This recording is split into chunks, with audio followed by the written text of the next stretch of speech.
नमस्कार दोस्तों, आप सभी का स्वागत है। दोस्तों, आज के इस कहानी के जरिए मैं मन को वश में करने के लिए क्या करे, बुद्ध की कहानी शेयर करके आपको बताने वाला हूं कि आप मन को वश में करने के लिए क्या कर सकते हैं।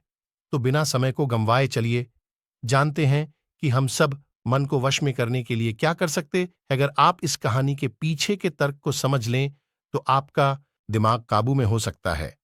जब मैंने पहली बार यह कहानी पढ़ी तो मुझे इसका तर्क समझ में नहीं आया, लेकिन इसकी भावना प्रेरणादायक है। एक बार महात्मा बुद्ध किसी नगर से गुजर रहे थे। बुद्ध की नजर एक कपड़ा व्यापारी पर पड़ी जो उदास और निराश दिख रहा था।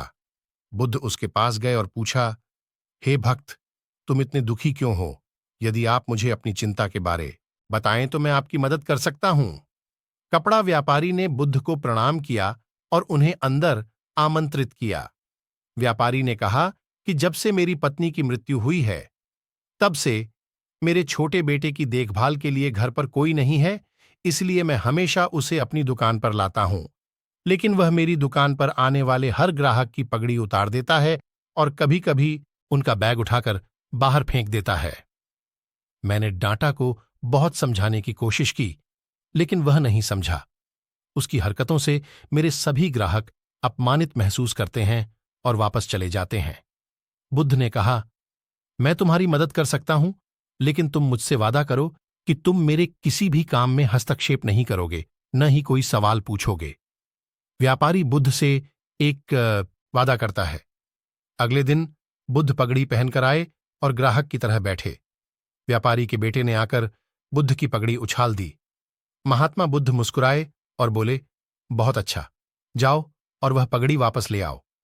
वह बच्चा दौड़कर पगड़ी ले आया और बुद्ध को दे दी। अगले दिन बुद्ध एक कुल्हाड़ी और लाठी लेकर आए।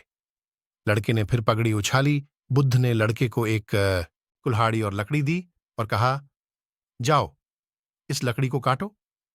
व्यापारी को थोड़ा डर था कि कहीं उसके बेटे को चोट न लग जाए, लेकिन उन्हें अपना वादा याद था।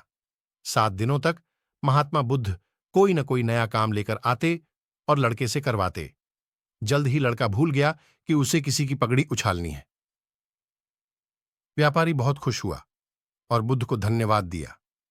मैं जानता हूं कि इस कहानी और मन के नियंत्रण के बीच कोई विशेष संबंध नहीं है, लेकिन पहले आप इस तर्क को समझ लें। यदि हम अपने मन को अपने अनुसार कार्य नहीं कराएंगे तो मन अपने अनुसार कार्य करेगा।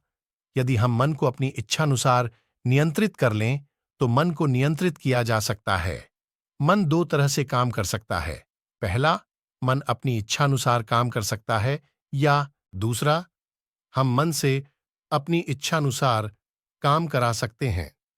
बुद्ध से मिलने से पहले लड़के का मन और मस्तिष्क अनियंत्रित रूप से उसकी इच्छा के अनुसार काम कर रहा था, लेकिन बुद्ध ने लड़के से अपनी इच्छा के अनुसार काम कराया, जिससे उसकी आदतें बदल गईं।